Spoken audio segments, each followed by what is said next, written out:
Hey everyone, so welcome back to a daily dose series. और ये video नवंबर 2020 exam के लिए एप्लीकेबल है। ये न्यू एंड ओल्ड कोर्स दोनों के लिए एप्लीकेबल है। और आज का जो टॉपिक है उसे कहते हैं NCLT या फिर NCLAT, that is national company law tribunal या फिर national company law appellate tribunal. ठीक है, तो इसको फटाफट क्विकली समराइज करके फटाफट ख़त्म करते हैं। इंट्रोडक्शन के तौर पे आपको एग्जाम के लिए कुछ भी नहीं देखना है। बेसिकली NCLT आया या NCLAT आया तो इन्होंने किसको रिप्लेस किया? CLB को रिप्लेस किया, BIFR को रिप्लेस किया, और उसके बाद जो appellate authority for the industrial and the financial reconstruction उसको रिप्लेस किया। अब ये दो अथॉरिटी अपने पास है। NCLT कंप्लेन करेंगे जो भी कंपनी से रिलेटेड मैटर, NCLT आएगा, और उसके ऊपर अगर किसी को कोई एग्रीड पार्टी है तो वो अपीलेट ट्रिब्यूनल के पास जाएगा, उसे हम कहते हैं NCLAT। बात खत्म। चलो अब मुद्दे पे आते हैं। कब से ये हुआ? ये फर्स्ट जून 2016। चलो मुद्दे पे आए। क्या क्या सीन है? बहुत ही छोटा चैप्टर, बहुत ही शॉर्ट हो चुका है, काफ़ी कट कुटा चुका है चैप्टर, तो अपने को जितना पढ़ना बहुत लिमिटेड मैटर है। So NCLT is a quasi judicial body है, ठीक है, जो एडजुडिकेट करेगा matter related to companies in India. ठीक है, और NCLT में जो अपना कंसिस्ट ऑफ ए प्रेसिडेंट, यहाँ पे याद रखना NCLT में कौन बैठा है? प्रेसिडेंट और सच नंबर जो कि जुडिशियल और टेक्निकल मेंबर होंगे। बट इन केस ऑफ कोई भी अगर अपील फाइल करनी है, may prefer appeal to the NCLAT। ठीक है, central government by notification constitute करेगा, और NCLT को भी कौन कंस्टिट्यूट करेगा? सेंट्रल गवर्नमेंट करेगा। और NCLAT को कौन कंस्टिट्यूट करेगा? सेंट्रल गवर्नमेंट करेगा। बट यहाँ पे ध्यान देने वाली बात यह है कि यहाँ पे जो मेंबर होंगे वो चेयरपर्सन और सच नंबर ऑफ जुडिशियल और technical member, not exceeding 11। So NCLT में प्रेसिडेंट और सच number of judicial technical member को लिमिटेशन नहीं है। बट NCLAT में चेयरपर्सन होते हैं और सच number of judicial technical not exceeding 11। बात खत्म। Single window for the settlement of all dispute, काम खत्म। डेफिनेशन कुछ इक्का दुक्का डेफिनेशन है, छोड़ो, इतने कोई काम की नहीं है। अब आता है ऑर्डर ऑफ द ट्रिब्यूनल। देखो भैया, after giving a reasonable opportunity वो ऑर्डर पास करेगा। कौन? ट्रिब्यूनल जो है एक रिविजन अपॉर्चुनिटी देने के बाद पास करेगा। ठीक है, और ट्रिब्यूनल खुद at any time within a period of 2 year अपने ऑर्डर को अमेंड कर सकता है to with the view to rectify any mistake. अगर कुछ लगता है कोई मिस्टेक है तो उसे वो रेक्टिफाई कर सकता है। और कब करेगा? Shall make such amendment if the mistake is brought to is notice by the party. कोई भी पार्टी उसको नोटिस दे के बोलता है भाई तुमने ये गलती करी है, वो चेक कर लो, तो वो रेक्टिफाई कर सकता है।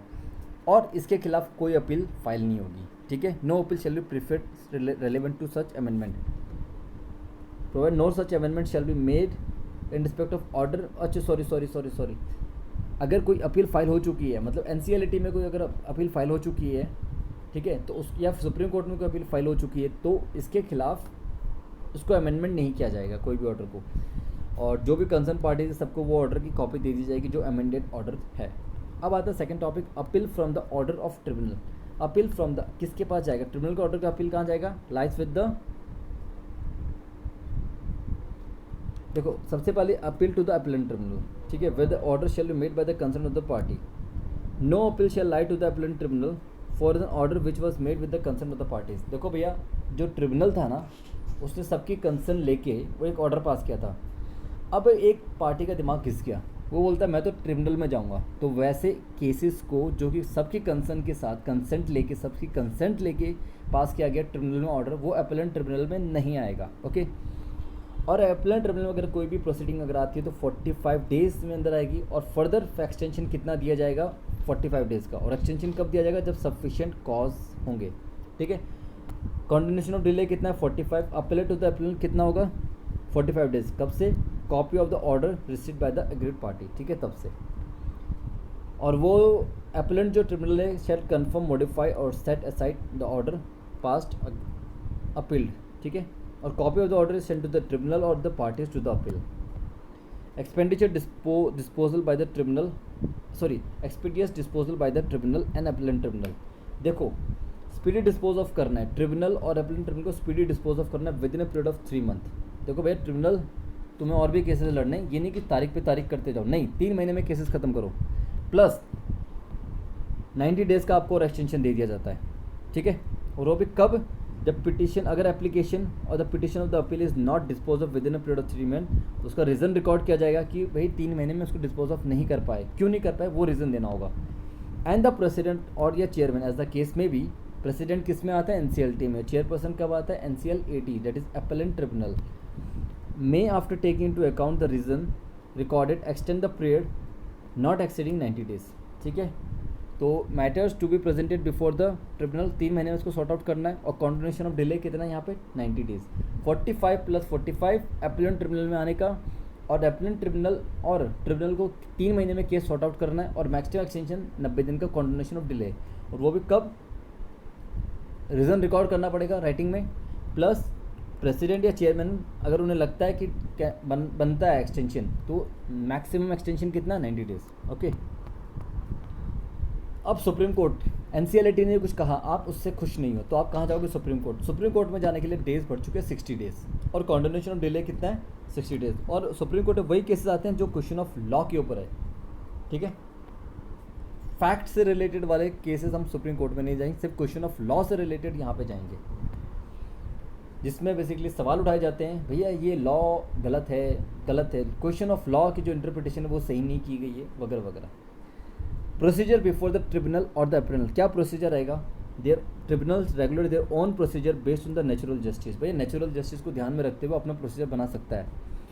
एंड इट्स शैल नॉट, क्या बोला, it shall not bound by the procedure, जो कि कोड ऑफ सिविल प्रोसीजर जो है उसकी जो प्रोसीजर गाइड है उससे गाइडेंस ले सकता है, but it shall not bounded by that procedure, ठीक है। It had a power to regulate their own procedure, और same vested with the same power as a civil court, ठीक है। जो सिविल कोर्ट की पावर होती है, क्या क्या पावर होती है, बड़ा कॉमन सा पॉइंट है, समन करना, एनफोर्स करना, अटेंडेंस ऑफ एनी पर्सन, या फिर examining him on oath, requiring the discovery and the production of books of account, requiring the evidence on affidavits, ठीक है, सब्जेक्ट टू द वगैरह वगैरह, requisition of any public documents या copy of record for any office, ठीक है, issuing commission for the examination of witness documents. ये सब बड़े कॉमन से पॉइंट है, ठीक है। डिसमिसिंग या रिप्रेजेंटेशन ऑफ द डिफ़ॉल्ट और डिसाइडिंग एक्स पार्टी, एक पार्टी के सुन के ऑर्डर पास कर देना। और या फिर इसके पास पावर रहता है setting aside any dismissal of any representation, और कोई भी जो उसने एक्स पार्टी ऑर्डर पास किया तो उसको डिसमिस भी कर सकता है, सेट असाइड भी किया जा सकता है, और any other matter as may be prescribed. बात ये खत्म। अब आता है नेचर ऑफ डिक्री, इसमें ऐसा कुछ इंपॉर्टेंट नहीं है, देख लो, but may be enforce by the any order made by the tribunal और the appellant tribunal may be enforce by the tribunal in the same way as if they were a decree made by the court. भैया court अगर जिस तरह के हिसाब से काम करेगा वो भी ट्रिब्यूनल, और ट्रिब्यूनल वैसा काम अपने हिसाब से वो नेचर ऑफ डेक्री दे सकता है, ठीक है। And it shall be lawful for the tribunal और the appellant tribunal to send for the execution of its order to the court with in the local limit in the case of a order against the company, the registered office of the company. In case of any order against any other person, the person concerned voluntarily reside or carries the, जहाँ पे वो business carry on करता है, ठीक है। अब आता है nature of the proceeding, deem to be judicial proceeding and the tribunal appeal deem to civil court, ठीक है। Power to punish for the competent shall have the power as, जो भी हाई कोर्ट के हिसाब से उनके जो भी पावर है वो उसके एक्सरसाइज करके वो कंटेम्प्ट ऑफ द कोड अगर कुछ हुआ एक्ट में जो लिखा है उसके हिसाब से वो पनिश करेगा। Delegation of power by general या स्पेशल ऑर्डर के तहत ट्रिब्यूनल या अपीलेंट ट्रिब्यूनल डेलीगेट करेगा subject to such condition if any of its officer employer any other person authorise, ठीक है। प्रोटेक्शन ऑफ एक्शन टेकन, अगर जो भी इसके स्पेशल कोर्ट जो एनसीएलटी है या एनसीएलईटी है, इनके जो भी मेंबर्स है, प्रेसिडेंट है, चेयरपर्सन है, जितने भी लोग एम्प्लॉयज़ है, वो जो भी गुड फेथ में काम कर रहे हैं तो उसके act done in the good faith और intended to be done in the pursuant of this act, तो उनको प्रोटेक्शन दी जाएगी, ठीक है। प्रोटेक्शन भैया तुम्हारे ऊपर कोई केस फाइल नहीं होगा, टेंशन मतलब काम करो तुम। Civil court not to have jurisdiction, civil court यहाँ पे कोई इंटरफेरेंस नहीं करेगा और उसका कोई जुरिसडिक्शन नहीं है और कोई केसेस भी नहीं लेगा कंपनी से रिलेटेड सिविल कोर्ट, ठीक है। सारे केसेस अब आएंगे एनसीएलटी में। वैकेंसीज इन द ट्रिब्यूनल और the appellant tribunal not to invalidate act, अगर कोई वैकेंसी क्रिएट हो जाती है किसमें, ट्रिब्यूनल या appellant tribunal, it will not invalidate the act और द प्रोसीजर्स, ठीक है। सिर्फ इसी ग्राउंड पे भैया इसको इनवैलिड नहीं ठहरा देंगे, कोई वैकेंसी हो चुका है या फिर कोई डिफेक्ट था कॉन्स्टिट्यूशन ऑफ ट्रिब्यूनल या अपीलेंट ट्रिब्यूनल में, उस बात को लेके आप जो भी प्रोसीडिंग है उसको इनवैलिड नहीं कहेंगे।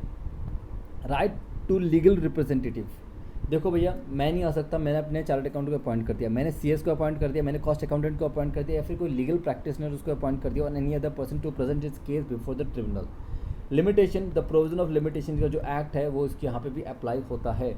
Transfer of the certain cases pending, transfer of certain case pending, जो भी ट्रांसफ़र है उनको ट्रांसफ़र कर, देखो पहले एनसीएलटी नहीं था, कंपनी लॉ बोर्ड था, तो वो चीज़ यहाँ पे ट्रांसफ़र करी जाएगी। तो देखो on such date as may be notified all the matter proceeding as the case pending before the CLB shall stand transferred to the tribunal and tribunal shall dispose such matter as may be provision of this act के according, ठीक है। अब अगर कोई question of law है, ठीक है, तो any person aggrieved with in aggrieved तो वो फाइल कर सकता है। देखो CLB का कोई ऑर्डर है, ठीक है, अब NCLT में तो वही ऑर्डर जाएंगे जो अपीलेंट ट्रिब्यूनल फाइल जो ट्रिब्यूनल फाइल ऑर्डर देगा। बट यहाँ पे ये बोल रहा है कि कोई क्वेश्चन ऑफ लॉ के ऊपर कोई केस है तो आप अग्रीड पार्टी हो तो विद इन 60 डेज आप फाइल कर सकते हो। जब ये एक्ट आया आप पर आपका ऑर्डर आ चुका था, CLB ने दे दिया आपका ऑर्डर, तो आप हाई कोर्ट में जाके फाइल कर सकते हो। NCLAT में जाना ज़रूरी नहीं है आपको, only for the question of law arising out of such order. Further extension 60 days का यहाँ पे दे सकता है कंडोनेशन ऑफ डिले। अब एक बड़ा सिंपल है, जितने भी पेंडिंग केसेस है ना उसमें दो टाइप के केस होंगे, एक तो होंगे वाइंडिंग अप केसेस और दूसरे होंगे other than winding up cases. अगर वो वाइंडिंग अप के केसेस है तो central government will prescribe eight which stage the case stand transformed. अगर देखो वाइंडिंग अप अगर केसेस आता है तो उसमें सेंट्रल गवर्नमेंट भी बताएगा केस को ट्रांसफ़र करना है या नहीं करना, और करना है तो कौन सी स्टेज से ट्रांसफ़र करना है, ये NCLT में या NCLAT में। Other than winding up cases transfer if not reserve by the high court. अगर हाई कोर्ट का उसमें कोई रिजर्वेशन नहीं है, उसमें काम नहीं है, तो वो केस को ट्रांसफ़र कर दो NCLT में, बस इतने सी बात है। इसको मैंने बहुत शॉर्ट में लिखा हुआ है। The central government shall make rules consistent with the provision of this act to ensure timely transfer of all the matter pending वगैरह। तो इस प्रोविजन ऑफ दिस एक्ट के अकॉर्डिंग सेंट्रल गवर्नमेंट रूल बनाएगा भाई कैसे कैसे ट्रांसफ़र करना है, कौन से स्टेज से ट्रांसफ़र करना है। And this way we have completed our chapter in just 11 minutes. और फटाफट क्वेश्चंस को देख लेते हैं। Any person agreed by the order of appellant rule में अप्रोच। देखो भैया सुप्रीम कोर्ट में जाने का कितना दिन था, 60 डेज, काम खत्म।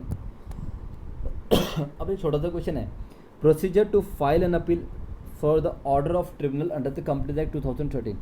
भैया ट्रिब्यूनल को फाइल करना है अपील, ठीक है, तो उसका क्या प्रोसीजर है। बड़ा सिंपल सा क्वेश्चन है। देखो आपको अपील फाइल करना है ट्रिब्यूनल के ऑर्डर के खिलाफ, तो आप कहाँ जाओगे, अपीलेंट ट्रिब्यूनल, ठीक है। और अपीलेंट ट्रिब्यूनल वो केस फाइल नहीं होगा जिसमें सबकी कंसेंट लेके ट्रिब्यूनल ने ऑर्डर पास किया है, ठीक है। तो ये चीज़ हमने पढ़ी थी, इसको मैंने रेड से भी करेगा। पीरियड क्या रहेगा, कितने दिन में वो कब जाएगा, 45 प्लस कॉन्डोनेशन कितना है 45, तो 45 प्लस 45, ठीक है। पास वो क्या कर सकता है, कंफर्म करेगा, रिजनेबल अपॉर्चुनिटी देने के बाद कंफर्म करेगा, मॉडिफाई करेगा, सेट असाइड करेगा, ठीक है। Copy of the order to the tribunal and parties to the appeal. बस इतने में अपना ये चैप्टर यहीं पे ख़त्म होता है। So guys thank you so much watching this video. इस पॉइंट का ध्यान रखना, अगर आपको ये पॉइंट समझ लग रहा है कि आपको रीड करना है तो ये वाला पैराग्राफ एक बार रीड कर लीजिएगा, आपको समझ में आ जाएगा, और मैंने आपको शॉर्ट में बता दिया। Thank you so much for watching this video. Tata bye bye, शब्बा खैर।